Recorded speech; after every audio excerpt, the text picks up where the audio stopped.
আসসালামু আলাইকুম। যারা সব আশা ছেড়ে দিয়েছেন তারা শেষবারের মতো একটা জিনিস ট্রাই করেন।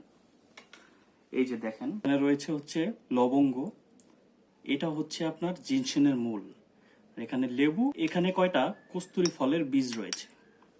আমি কি করব দেখেন, প্রথমে লেবুটা চিপে দিবেন, তারপরে